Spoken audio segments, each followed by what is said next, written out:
हम knowledge base channel पर आपका स्वागत करते हैं। कुरान में संगरोध क्वारंटाइन की अवधारणा, सूरह अल-बकरह 2:243 का विश्लेषण।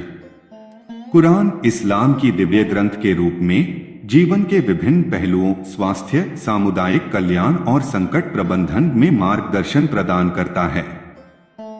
महामारी और संगरोध के संदर्भ में सूरह अल-बकरह 2:243 का एक विशेष आयत विशेष रूप से प्रासंगिक है, जो एक ऐतिहासिक घटना की ओर संकेत करता है, जहां लोगों ने एक महामारी जैसी स्थिति के कारण अपने घरों को छोड़ दिया था। यह आयत जीवन, मृत्यु, ईश्वरीय नियति और सार्वजनिक स्वास्थ्य के नैतिकता पर गहन शिक्षाएं प्रदान करती है। आयत और उसका संदर्भ। आयत में कहा गया है, क्या तुमने उन लोगों को नहीं देखा जो मौत के डर से अपने घरों से निकल पड़े, जबकि वे हजारों की संख्या में थे?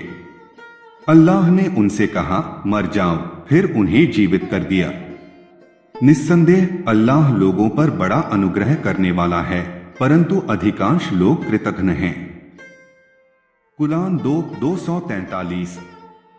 हालांकि इसका ठीक ऐतिहासिक संदर्भ विद्वानों में बहस का विषय है। कई टीकाकारों जैसे इब्न कथीर और अल-तबरी ने इस आयत को एक प्राचीन घटना से जोड़ा है, जहां इस्राएलियों का एक समुदाय महामारी से बचने के लिए अपने घरों से भाग गया, लेकिन बाहर ही मर गया।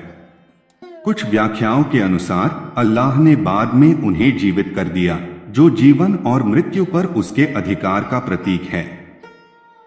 आयत से प्रमुख शिक्षाएं। एक, ईश्वरीय नियति और अल्लाह पर भरोसा।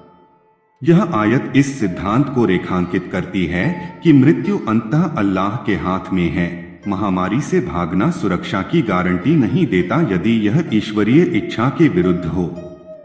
यह इस्लामी शिक्षा के अनुरूप है कि बिना वैध कारण के न तो महामारीग्रस्त क्षेत्र में प्रवेश करना चाहिए और न ही उसे छोड़ना चाहिए। सही बुखारी 5728। तवक्कुल अल्लाह पर भरोसा की अवधारणा सावधानियां बरतने के साथ संतुलित है। 2. इस्लाम में संगरोध क्वारंटाइन की अवधारणा। हालांकि यह आयत सीधे तौर पर संगरोध का आदेश नहीं देती, यह महामारी के दौरान लापरवाह व्यवहार के खिलाफ चेतावनी देती है। पैगंबर मुहम्मद ने बाद में महामारी से निपटने के लिए स्पष्ट दिशानिर्देश दिए, जिनमें शामिल हैं प्रभावित क्षेत्रों में प्रवेश या निकासी न करना। यदि तुम किसी भूमि में प्लेग महामारी फैलने की खबर सुनो तो वहां प्रवेश मत करो, और यदि यह उस भूमि में फैले जहां तुम हो तो वहां से निकलो मत। सही बुखारी 5728। रोगियों को अलग करना।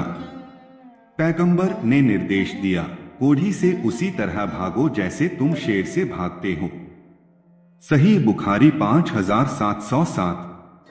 ये शिक्षाएं इस्लाम द्वारा संक्रमण और रोकथाम के महत्व को दर्शाती हैं, जो आधुनिक संगरोध सिद्धांतों का पूर्वाभास है। 3. कृतज्ञता और चिंतन। आयत के अंत में कहा गया है कि अधिकांश लोग अल्लाह की नेमतों के प्रति कृतघ्न हैं। यह एक अनुस्मारक है कि संकट के समय घबराहट या अवज्ञा के बजाय आध्यात्मिक चिंतन किया जाना चाहिए। आधुनिक प्रासंगिकता।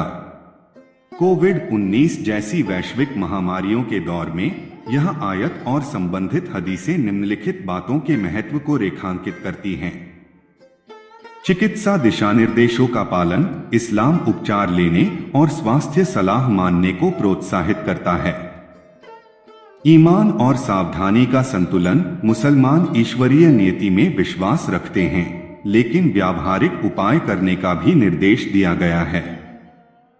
सामुदायिक जिम्मेदारी। अनावश्यक जोखिम से बचकर दूसरों की सुरक्षा करना इस्लामी नैतिकता के अनुरूप है। निष्कर्ष। सूरह अल-बकरह 2:243 हालांकि सीधे तौर पर संगरोध का नियम नहीं देती, इस्लाम में महामारियों को समझने के लिए एक धार्मिक आधार प्रदान करती है।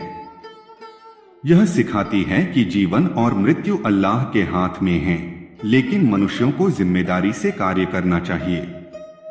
सुन्नत में रोकथाम के उपायों का विस्तार से वर्णन किया गया है, जो स्वास्थ्य संकटों के प्रति इस्लाम के समग्र दृष्टिकोण, जो विश्वास, विज्ञान और सामाजिक कल्याण को सामंजस्य में लाता है, को दर्शाता है। इस प्रकार कुरान और हदीस सदियों से चले आ रहे मार्गदर्शन प्रदान करते हैं, जो मुसलमानों को याद दिलाता है कि महामारियों का सामना बुद्धिमत्ता, अल्लाह पर भरोसा और अनुशासित कार्यों से किया जाना चाहिए। लाइक करें, सब्सक्राइब करें और अधिक आश्चर्यजनक खोजों के लिए घंटी दबाएं। हमारे साथ बने रहिए। हम इस्लाम के बारे में और अधिक जानकारी लेकर आएंगे, जो आपको इस्लाम के और करीब लाएगी। धन्यवाद।